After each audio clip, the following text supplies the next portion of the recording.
এটা তো দীপিকার গলা। বাঁচাও আমায়! বাঁচাও কেউ আমায়! বাঁচাও! বাঁচাও!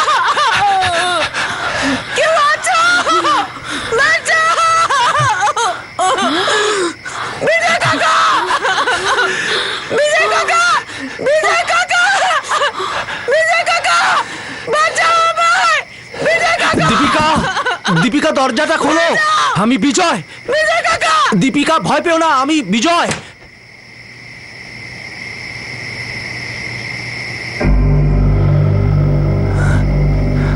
কি হয়েছে দীপিকা? বিজয় কাকা! এসব কি হলো দীপিকা?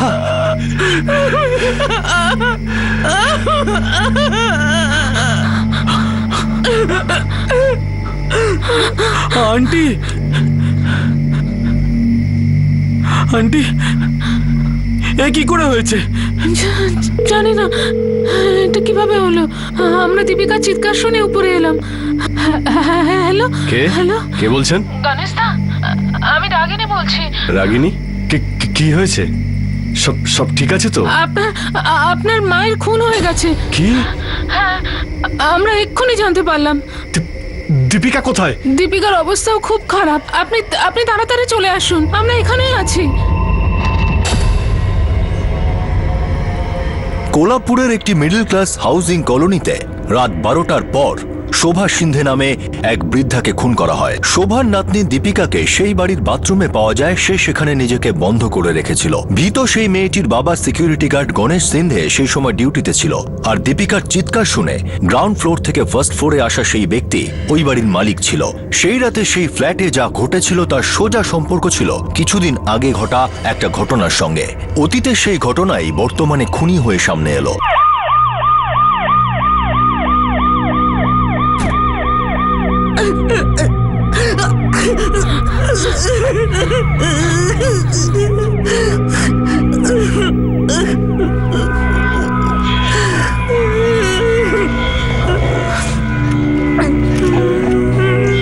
সাহেব, আমি বিজয় মোড়ে, এই বাড়ির মালিক।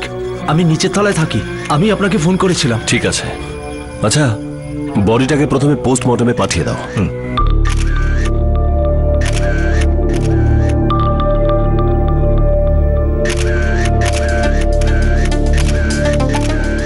স্যার, আমি তো নিচে আমার ঘরে ঘুমোচ্ছিলাম।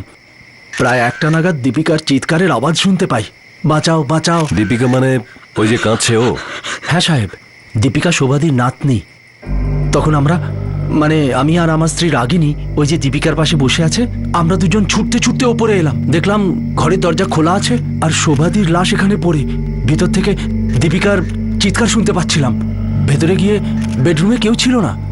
দীপিকা নিজেকে বাথরুমের ভেতরে বন্ধ করে রেখেছিল। যে লাশের পাশে বসে আছে সে কে? উনি গণেশ বাবু, শোভাদির ছেলে। আমার স্ত্রী ওকে ফোন করে ডাকলো। আর ওকে? রাঘব। ও আমাদের পাশের ঘরে থাকে। শোভাদিকে মায়ের মতো দেখতো। দীপিকা এখানে আসার আগে ওই শোভাদিকে দেখভাল করতো। দীপিকা কিছু বলেছে আপনাকে? হ্যাঁ। আমি এখানে শুয়েছিলাম আর ঠাকুমা শুয়েছিল। আর তারপর বেল বাজলো।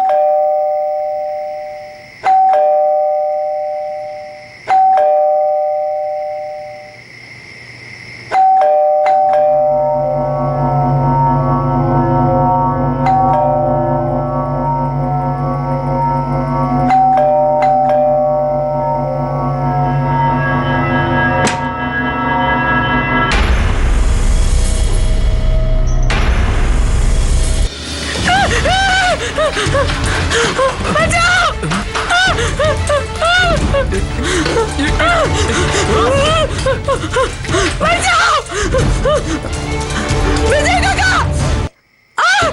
বিজয় কাকা! আমাকে বাঁচাও কেউ! বিজয় কাকা বাঁচাও!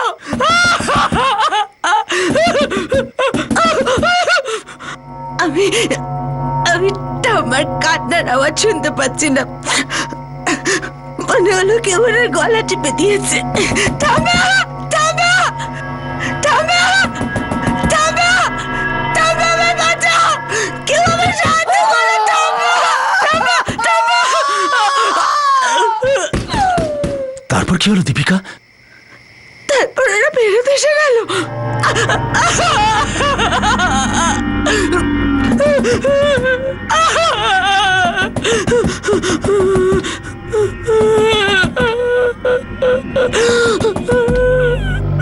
সাহেব, দীপিকা খুব ভয় পেয়ে গেছে। কিন্তু আমাদের ওর সাথে কথা বলতেই হবে। এরা এখানে কবে থেকে আছে? শোভাদি তো 10 বছর ধরে আমার ভাড়াটিয়া ছিলেন, আর গণেশবাবু আর দীপিকা 4 বছর ধরে আমার এখানে আছেন। এখানে এসে গণেশবাবু চাকরি পেলেন, আর দীপিকাও কলেজে ভর্তি হলো। গণেশবাবু, আমি জানি আপনি ভেঙে পড়েছেন, কিন্তু মার্ডার কেসে সময়টাই সবচেয়ে বেশি মূল্যবান।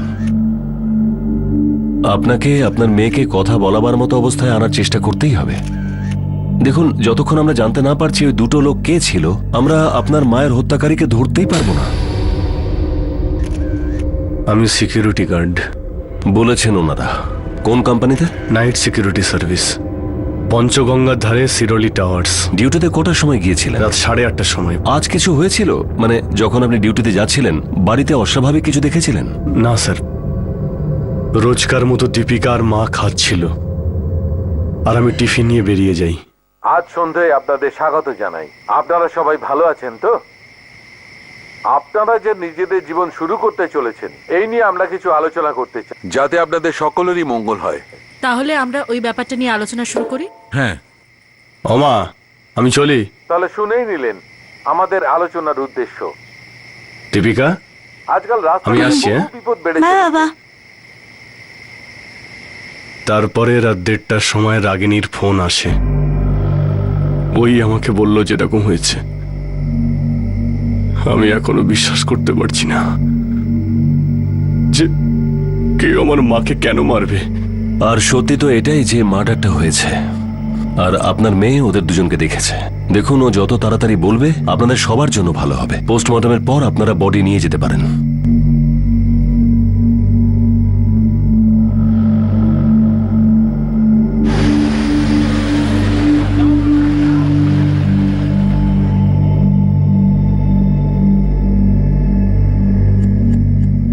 সেই দুই ব্যক্তি যাদের দীপিকা দরজা খুলে দেখেছিল তাদের সাথে তার আগেও দেখা হয়েছিল, কিন্তু পুলিশের একটু সময় লাগলো দীপিকার মুখ থেকে পুরো বিষয়টা জানতে। কারণ তার প্রিয় ঠাকুমার মৃত্যুতে দীপিকা ভীষণ রকম শক পেয়েছিল, আর দীপিকার মা যে বাপের বাড়িতে গিয়েছিল সে পরের দিনই দীপিকার দেখাশোনা করতে চলে আসে।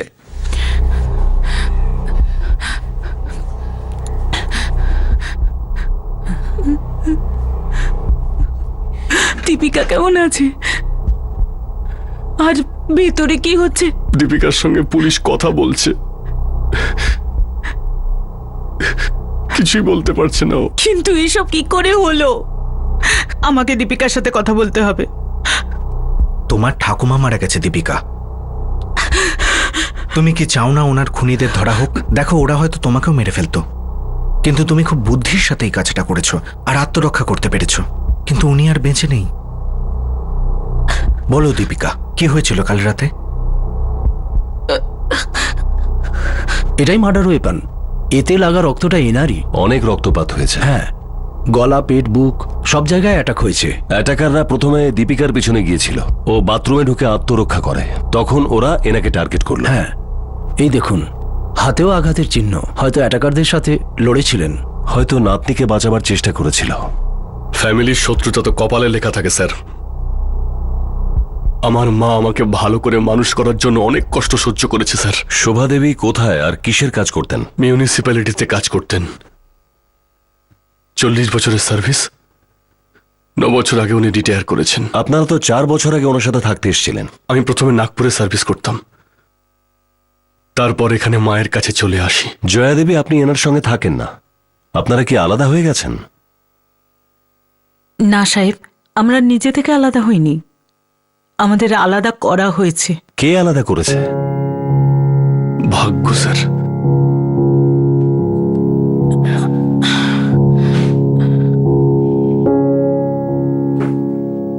জয়া, আপনার এন্ড্রোমেট্রাক্সিস হয়েছে। ডক্টর, সেটা কি? এর মানে হলো আপনার যেটা হয়েছে, মানে গর্ভাশয় ওর কিছু টিস্যুর আউটগ্রোথ হয়েছে। এর ফলে ওই জায়গাটা স্থূল হয়ে যায়। এর ফলে আপনার হয়তো কষ্টও হয়। আর আপনার হয়তো রক্ত বেশ বেরোয়। হ্যাঁ ডক্টর, এরকমই হয়। ও 1 বছর ধরে ওষুধ খাচ্ছে, কিন্তু কোনো কাজ হচ্ছে না। আপনি চিন্তা করবেন না, আমি কিছু ওষুধ লিখে দিচ্ছি। একটু সময় লাগবে। কত সময় লাগবে ম্যাডাম? বেশ টাইম লাগবে। ডক্টর আমাদের সহবাস করতে বারণ করেছিল। একে অপরের এত কাছে থাকা সত্ত্বেও এই কারণেই আমি আমার বাপের বাড়ি থাকতাম। দীপিকা আমার সাথেই থাকতো, কিন্তু গত 4 বছর ধরে ওর বাবা আর ঠাকুমার সাথে থাকতো। আমাদের দীপিকা খুবই গুণী মেয়ে স্যার। ও ইঞ্জিনিয়ারিং পড়তে চেয়েছিল, এই জন্য ওকে আমি কোলাপুরে নিয়ে আসি। দেখুন, আপনি দীপিকার সাথে কথা বলেছিলেন, ওকে বলুন যাতে ও আমাদের সাথে কোঅপারেট করে। আমাদের এটা জানা খুব জরুরি যে ওই দুজন লোক কে ছিল, আর ওটা ছাড়া এই কেসটা এগোতেই পারবে না।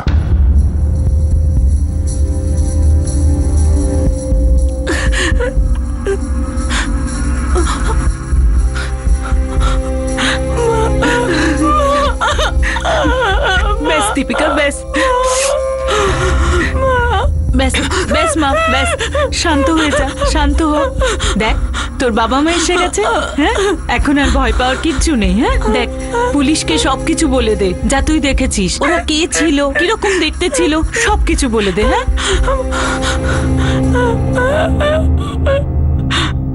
আমি ওদের এর আগেও দেখেছি। কি? তুমি চেনো ওদেরকে? দীপিকা, ওরা কারা, কোথায় থাকে, নাম কি ওদের? না, নাম ঠিকানা আমি জানি না।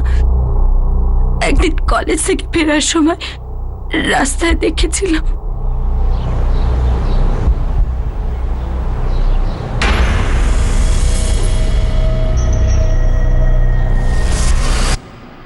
হুমকি দিয়েছিল? পাঙ্গা নিবি না, কেটে ফেলে দেবো, বুঝেছিস? আমি তোকে আগেই বুঝিয়েছিলাম নিজের বয়সের মতোই থাক, না তো ছাড়বো না তোদের দুজনকে। কার থেকে দূরে থাকার জন্য বলছিল? দীপিকা, তুমি যদি না বলো তাহলে ওদের কোনো শাস্তি হবে না। তোমার ঠাকুমাকে গলা কেটে খুন করেছে ওরা। তোমার কোনো রাগ হচ্ছে না? দেখো দীপিকা, এখন এক একটা সেকেন্ড এক একটা দিনের মতো। যা কিছু লুকোচ্ছ বলে দাও, সবকিছু বলে দাও। আমি আমার বাবাকে খুব ভালোবাসি, ওনার যেন কিছু না হয়। বাবা? তোমার বাবার সাথে ওই দুজনের কি সম্পর্ক? ওরা চাইছিল যে যে ঠাম্মা আর আমি মালতীর থেকে দূরে থাকি। মালতী? আরে মালতীটাকে? আরে মালতীর সঙ্গে তোমার বাবার কিসের সম্পর্ক? অ্যাফেয়ার। ঠাম্মা আর আমরা বাবার ব্যাপারটা জানতাম, আমাদেরও ভালো লাগতো না। আমি চাইতাম না যে আমার বাবা কোনো অন্য মহিলার কাছে যান, কিন্তু মাকে ছেড়ে বাবা আর ঠাম্মাও চাইতো না এটা। মালতী এটা কোনোদিন করবে না কে স্যার। কি করতে পারে আর না করতে পারে তার গ্যারান্টি তো ও নিজে থেকে দিতে পারবে না। আমার মালতীর অ্যাড্রেস আর কন্ট্যাক্ট নাম্বার চাই। কিন্তু আপনি ওকে এই কেসে কেন টানছেন স্যার? তোমার আর মালতীর মধ্যে যে সম্পর্ক আছে না, সেটা একটা খুনের জন্ম দিয়েছে।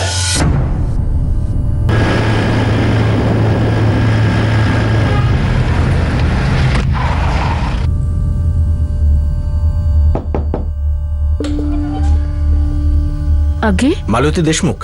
আগে হ্যাঁ, তুই আর তোর ঠাকুমা মালতীর সম্পর্কে সবকিছু জানতিস? হ্যাঁ মা, জানতাম।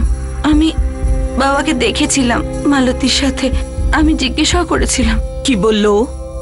ঠাম্মাও জিজ্ঞেস করেছিল। কি বললো তোর বাবা? কি মা, কি বলছো তুমি? মালতী আর আমি খুব ভালো বন্ধু। আমি তোর মা, আমার কাছে কিছু লুকোতে পারবি না। বন্ধুত্ব কি হয়, ভালোবাসা কি হয়, সবই বুঝতে পারি আমি। ঠাম্মি, আমি মায়ের কাছে ফেরত চলে যাব, ওখান থেকেই কলেজ শেষ করব। বাবা, তোর কি হলো? তুইও ঠাকুমার কথা বিশ্বাস করলি? তুই ওই মালতীর জালে ফেসে গেছিস।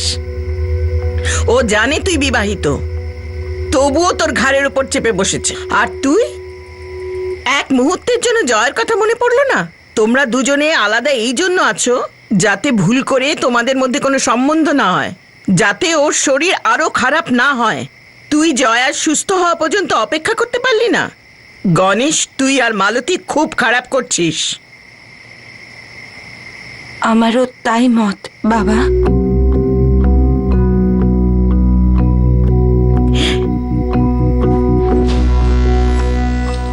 স্যার, যেই কোম্পানিতে আমি চাকরি করি মালতীও ওই কোম্পানির ক্লার্ক। আমরা দুজন ভালো বন্ধু। কতটা ভালো বন্ধু? মালতী বিধবা, একা থাকে, আমিও একা, কিন্তু বিবাহিত। আমরা দুজন জানি যে আমাদের সম্পর্ক যত অবধি গেছে তার আগে যেতেই পারে না। আর তোমার এই সম্পর্ক কতটা এগিয়ে গেছে? অনেক বছর ধরে আমার স্ত্রী জয়া আর আমার সঙ্গে কোনো শারীরিক সম্পর্ক নেই, কিন্তু আমিও তো মানুষ। আর মালতীও একজন মানুষ। আর তোমরা দুজন মানুষ এক হয়ে গেলে তোমাদের ইচ্ছে পূর্ণ করার জন্য। যাক, এটা তোমার ব্যক্তিগত ব্যাপার। সেটাই তো। কিন্তু যখন একটা মানবিক মামলা অমানবিক হয়ে ওঠে, ঠিক তখন আপনার ইচ্ছের ওপর আমাদের সন্দেহ হয় মিস্টার শিন্ডে। মালতী দেবী, আমাদের বিশ্বাস যে আপনার সাথে গণেশের শুধুমাত্র শত্রুতা ছিল না, আপনি ওকে পুরোপুরি পেতে চেয়েছিলেন। তার জন্য ওনার মাকে মেরে ফেললেন আর ওনার মেয়েকে মারার চেষ্টা। না না না সাহেব, এই মারার কথা একদম মিথ্যে কথা। আমি এরকম কিচ্ছু করিনি। কিন্তু আমি এটা স্বীকার করছি যে গণেশের সাথে আমার। কিন্তু সাহেব, আমার অবস্থা আমি প্রথম দিন থেকে জানতাম। আমি ভালো মতনই জানতাম যে ওর জীবনের অংশ আমি কোনোদিনই হতে পারবো না। ভালোবাসি ওকে, মন থেকে সম্মান করি ওকে। জয়াদিকে তো খুব ভালোবাসে, নিজের সন্তান, নিজের মাকে খুব ভালোবাসে ও। সাহেব, আমার কথা বিশ্বাস করুন, আমি ওর জীবনে কখনো হস্তক্ষেপ করিনি। হস্তক্ষেপ করেননি, কিন্তু অধিকার দেখিয়ে দিয়েছেন পুরোটাই। কিন্তু আপনার পাঠানো ভাড়াটে খুনিরা ওনার মেয়েকে মারতে অক্ষম হয়েছে। এটা মিথ্যে কথা। আমি কোনো ভাড়াটে খুনি পাঠাইনি। মালতী ভাড়াটে খুনি পাঠাতেই পারে না স্যার। ও তো কাউকে বকেও নি কোনোদিন। শাসানি তো অনেক দূরের কথা। এটা মিথ্যে স্যার। এই মিথ্যে আমরা বলছি না, এই কথাটা আপনার মেয়ে দীপিকা আমাদেরকে বলেছে। এখন আপনি বলুন, দীপিকা আমাদেরকে মিথ্যে কেন বলবে? ওকে কেউ হয়তো মিথ্যে কথা বলতে বলেছে স্যার। কেউ আমার আর মালতীর সম্পর্ক থেকে সুযোগ নিতে চাইছে স্যার। এখানে এমন কে হতে পারে যে তোমার মাকে মেরে তোমার থেকে ফায়দা তুলবে? আপনার মেয়ে বেঁচে গেছে সেটা আলাদা ব্যাপার, কিন্তু ও মারাই যেত। এটাও তো হতে পারে স্যার যে মালতী আর আমাকে ফাঁসানোর একটা ষড়যন্ত্র, আর এতে কেউ আমার মেয়েকে ব্যবহার করছে।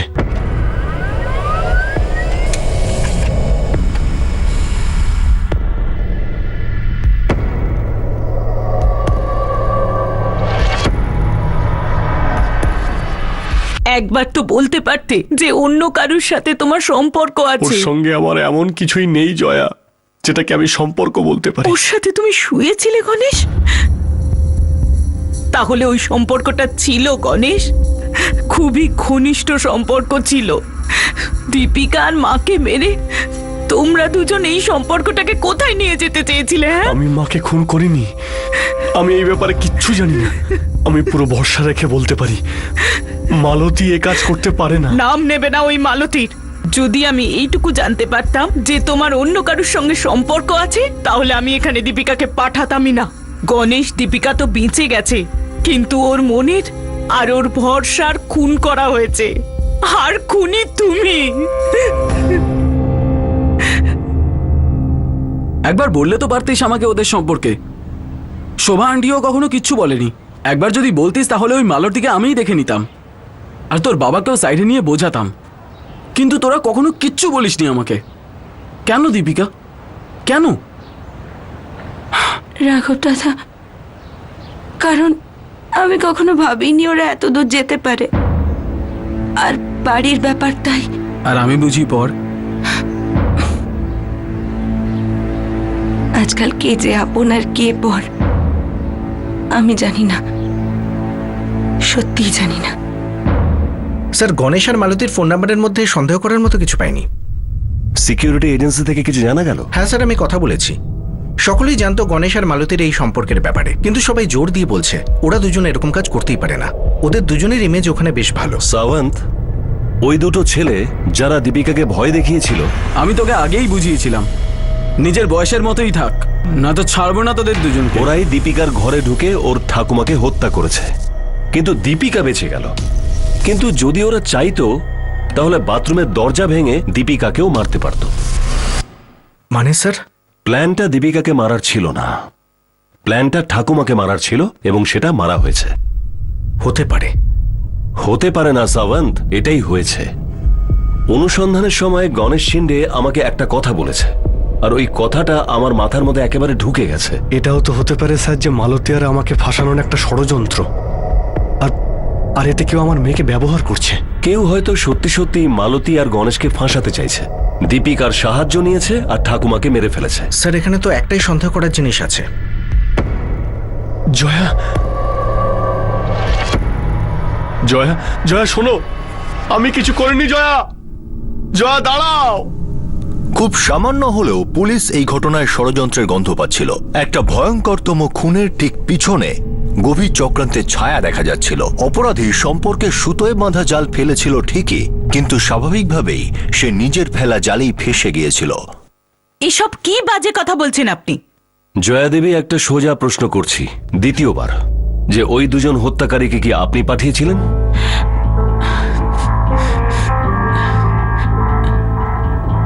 সাহেব, আমি একটা খারাপ সময়ের মধ্যে দিয়ে যাচ্ছি। আমার স্বামী আমার পেছনে অন্য কোনো মেয়ের সঙ্গে সম্পর্ক রাখছিল, আর আপনি বলছেন যে আমি আমার শাশুড়ির খুন করেছি, আমার মেয়েকে মারার চেষ্টা করেছি। আমার মনে হয় দীপিকাকে মারার চেষ্টা হয়নি।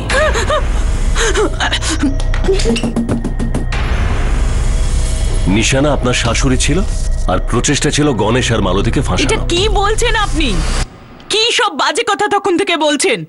আর আপনাকে এইসব কে বলেছে? হ্যাঁ, আমার স্বামী গণেশ, তাই তো? উনি কিচ্ছু বলেননি, আপনি সবকিছু বলে দিন।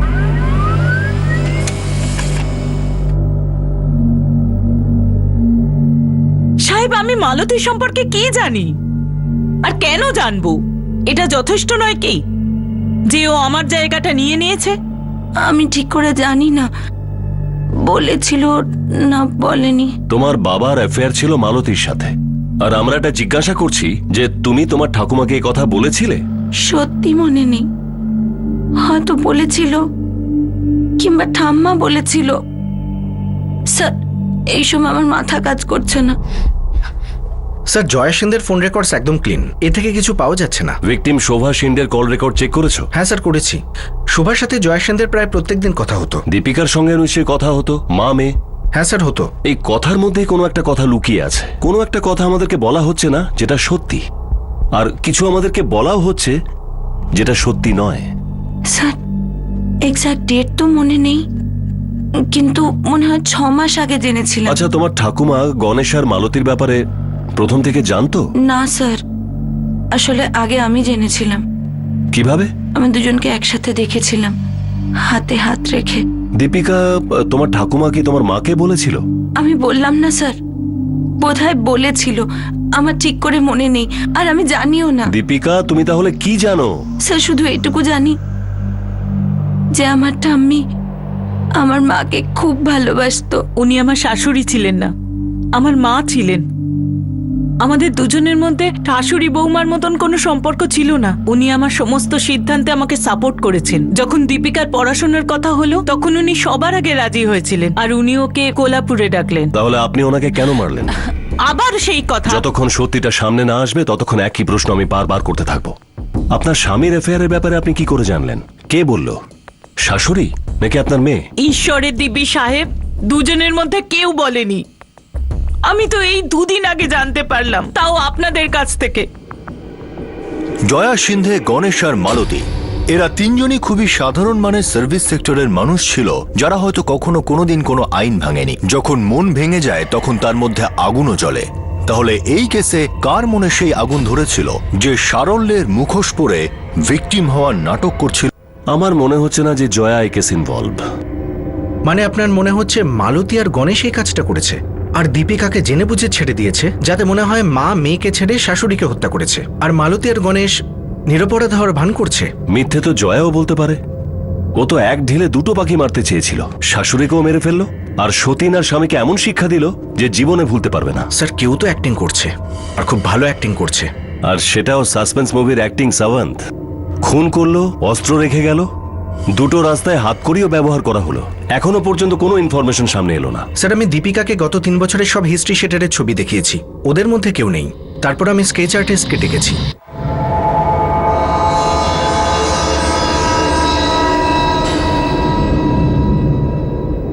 স্যার দুদিনে এই স্কেচ সব জায়গায় সার্কুলেট হয়ে গেছে।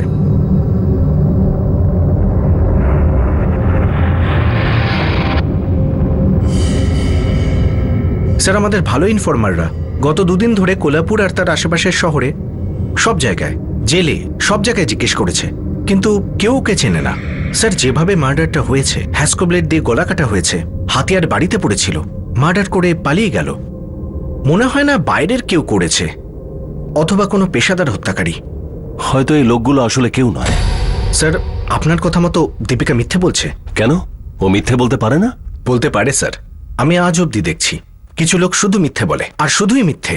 কিছু খুন শুধুমাত্র ক্ষোভের আগ্নেয়গিরি ফাটার ফলে এক নিমেষে হয়ে যায়, আর কিছু খুন বহু বছর ধরে ধীরে ধীরে জমতে থাকা রাগের কারণে হয়। যদি দীপিকা খুনি ছিল বা খুনের সামিল ছিল, তাহলে কেন পুলিশ এই অ্যাঙ্গেলে ভাবতে শুরু করে দেয়? এটা হতেই পারে যে দীপিকা এই 2 খুনির মন গড়া গল্প বানিয়েছিল, বা হয়তো তাকে ব্রেন ওয়াশ করা হয়েছিল যাতে অন্য কাউকে ফাঁসানো যায়, আর এই অ্যাঙ্গেলই জবাব দিল।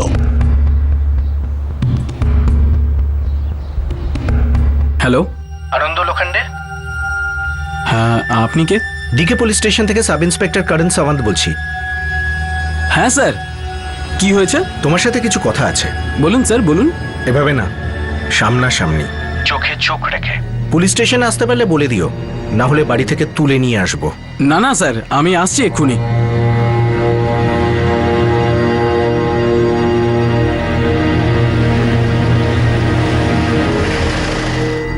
সাহেব, দীপিকা বেশ শান্ত প্রকৃতির মেয়ে, বেশি কথা বলে না। আপনারা ওকে গত 4 বছর ধরে চেনেন, কোনো টেনশন? মেয়েটা মায়ের থেকে দূরে থাকতো সাহেব। এমন অবস্থায় কোনো ছেলে বা মেয়ে দুঃখিত হবেই। আমি ওর মা বাবার কথা বলছি না, ওর জীবনে টেনশন করার কোনো দ্বিতীয় কারণ ছিল? শোভা আন্টির মার্ডারের আগেও দীপিকা আমাদের সাথে কমই কথা বলতো। দীপিকাও আমাদের কাছে খুব কমই বলেছে। যা বলেছে তার মধ্যে সত্যি কম, মিথ্যে বেশি। মানে? আমার মনে হয় সেই রাতে ওই ঘরে 2 লোক ঢোকেইনি, একজনও ঢোকেনি। দীপিকার মাথায় কিছু ঢুকেছিল। আনন্দ লোখণ্ডে, হ্যাঁ,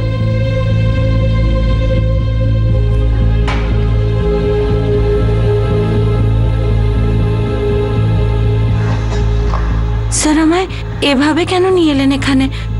আমার ভয় করছে। সবাই আমায় এরম করে কেন দেখছে? কি হয়েছে স্যার, বলুন না। আমাকে ভয় দেখাচ্ছেন কেন আপনারা? হয় তুমি ফিল্ম খুব বেশি দেখো, না হলে আমাদের বোকা বানাচ্ছ, যে মিথ্যের ওপর মিথ্যে বলে যাচ্ছ। মিথ্যে? কি মিথ্যে? তাহলে কি তুমি তোমার ঠাকুমাকে খুন করেছো দীপিকা? এটা কি বলছেন আপনারা? বাজে কথা তুমি বলছো। ওই 2 লোক যারা তোমাকে ভয় দেখিয়েছিল, আসলে তারা কেউ নয়। ওই 2 লোক তোমার বাড়িতে ঢোকেইনি, তোমার মাথায় ঢুকেছে। এখন তোমার মাথা খাটাও আর আমাকে বলো যে তুমি তোমার ঠাকুমাকে কেন খুন করেছো। আমি আমার প্রাণের থেকেও প্রিয় ঠাম্মির খুন কেন করব? কেন এসব গল্প বানিয়ে বলবো আপনাদেরকে? আপনারা আমায় ফাঁসাতে চান না, সেই জন্য আপনারা এসব করছেন না আমার সাথে। আমাকে ফাঁসাতে চান আপনারা, কেন করছেন এরকম আমার সাথে? কেন কেন করছে আমার সাথে এরকম? কেন কেন? দীপিকা সিন্ধে এমন একজন ন্যাচারাল অ্যাক্ট্রেস ছিল যাকে দেখে কেউ বলতে পারবে না যে সে সত্যি বলছে নাকি মিথ্যে। 2 খুনি সম্পর্কে সে যে গল্প বানিয়েছিল সেখান থেকে তাকে এক চুল নড়ানো যাচ্ছিল না। শেষ পর্যন্ত পুলিশকে একজন দক্ষ ফিল্ম ডিরেক্টরের মতো একটা দীপিকার সামনে টোপ ফেলতে হয় যাতে সত্যিকারের পারফরমেন্স বেরিয়ে আসে।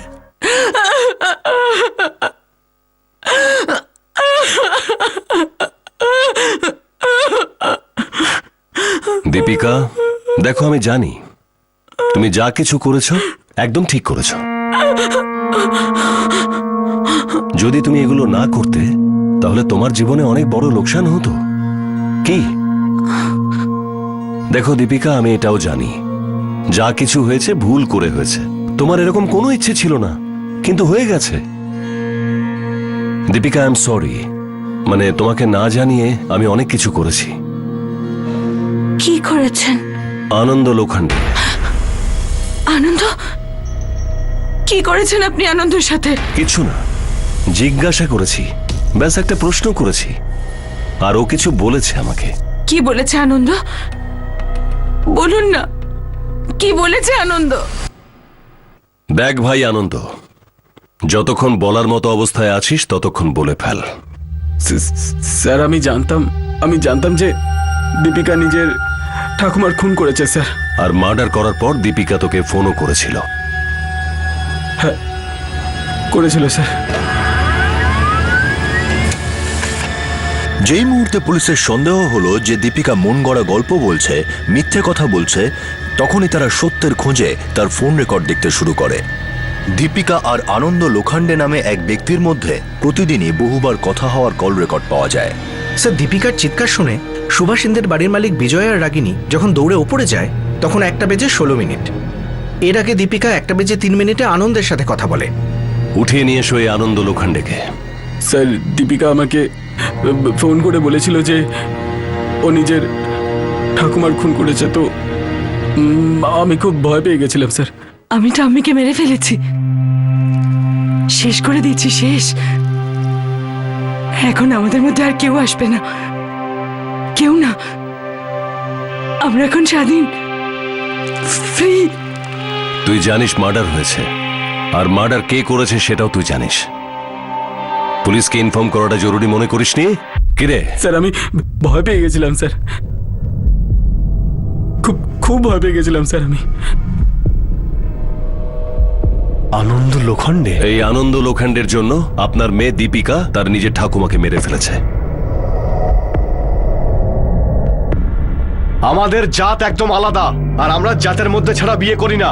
তাহলে আমি আমাদের মধ্যে নেই বাবা, আমি আমার মধ্যে আছি। আর বিয়ে আমি আনন্দকেই করব। কি করে হবে? হ্যাঁ, তোর বিয়ে আমরা কার্তিকের সঙ্গে ঠিক করে রেখেছি। আমরা একই জাতের মধ্যে পড়ি। আমার বিয়ে আমাকে জিজ্ঞাসা না করে ঠিক করে ফেললে?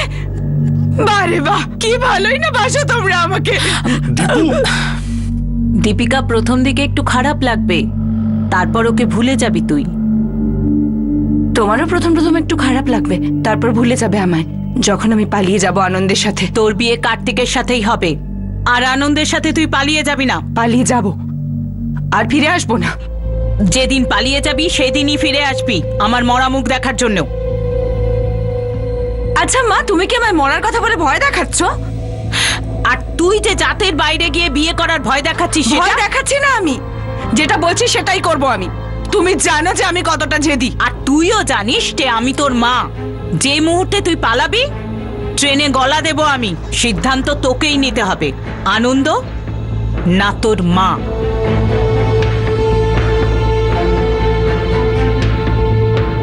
এই সুইসাইডের হুমকি আজ পর্যন্ত কাজে এসছে? জয়া দেবী আপনার শাশুড়িকে এটা জানতেন যে আপনার মেয়ে দীপিকার বিয়ে জোর করে কার্তিকের সাথে হচ্ছে? নাকি সেও আনন্দ লোখণ্ডের বিরুদ্ধে ছিল?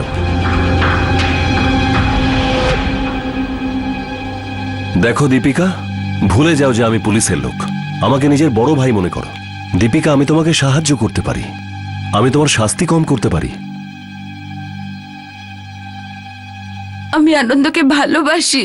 জানি আমি, কিন্তু দীপিকা, যে একজনের জন্য প্রাণ দেয় সে কারো প্রাণ নিতে পারে না। কিন্তু মা বারবার মরে যাবার কথা বলে আমায় ভয় দেখাচ্ছিল। আর ঠাম্মি তো। আচ্ছা শোনো না, আমার তোমার সাথে একটু দরকারি কথা ছিল। আনন্দ, কালকে ঠাম্মি দুপুরবেলা মন্দিরে যাবে, আমি বাড়িতে 2 থেকে 6টা একা। আসবে দেখা করতে? বলো না, আসবে? হ্যাঁ।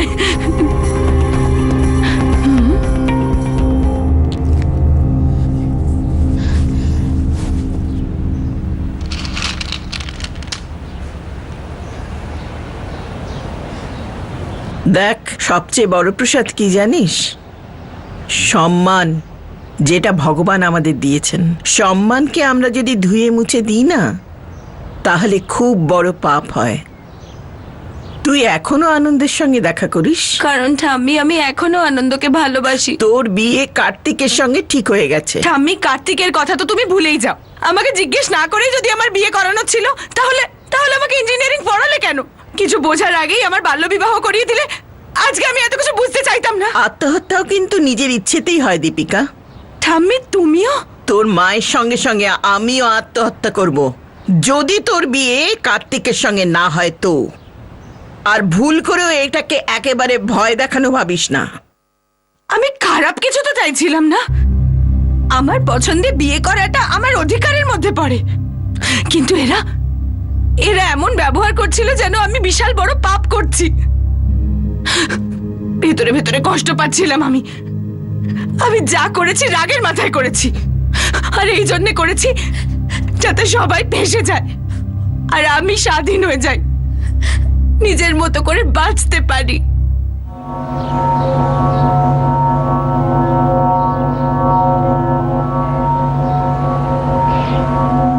তো তুমি তোমার ঠাকুমাকে মারার পুরো প্ল্যানিংটা করেছিলে? হ্যাঁ, আমি পুরো প্ল্যানটা করেছিলাম।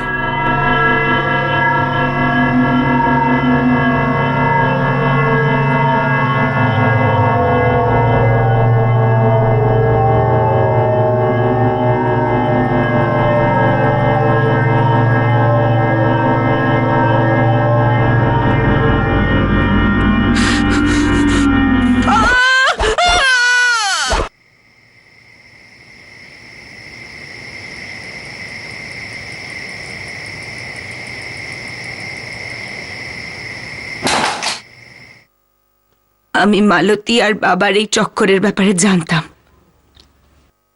সবার আগে আমিই জেনেছিলাম। আমি এটাও জানতাম যে আমার ওপরেও সন্দেহ করবেন আপনারা। সেই জন্যই তো এইসব মিথ্যে গল্প বানিয়েছিলাম আমি, ধমকিটা আর খুনেরটাও। দীপিকা, তুমি এত কিছু এই জন্য করলে যে তুমি তোমার মর্জি মতো ছেলেকে বিয়ে করতে পারো? আমার কাছে আর কোনো রাস্তাই ছিল না। বাড়ি ভর্তি সবাই আমাকে সুইসাইডের ধমকি দিচ্ছিল। সুইসাইডের হুমকির জবাবে তুমি মার্ডার করে দিলে? নিজের ঠাকুমাকে মারলে তুমি, যাদের ঘরে তুমি থাকছিলে? তুমি তোমার মাকে ফাঁসানোর চেষ্টা করেছিলে, যে তোমাকে জন্ম দিয়েছে। ওই নির্দোষ মালতীকে ফাঁসাবার চেষ্টা করেছিলে, যার কোনো দোষ নেই।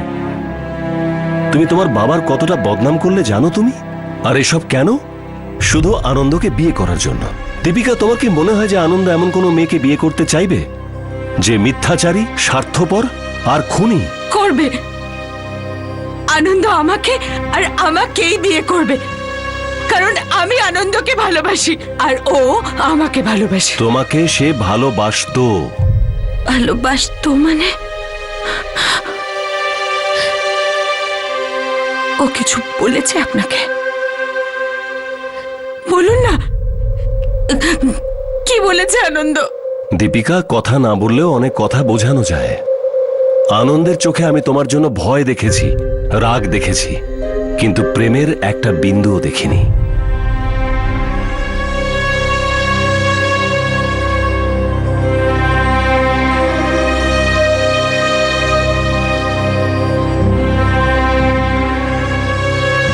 মা, বাবা, তোমাদের মিশন সাকসেসফুল হয়ে গেছে। একবারও আসেনি আনন্দ আমার সাথে দেখা করতে। শেষ হয়ে গেছে ওর ভালোবাসা।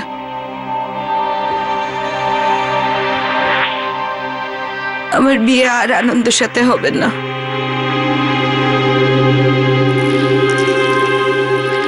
এটাই তো চেয়েছিলে না তোমরা? কংগ্রাচুলেশন।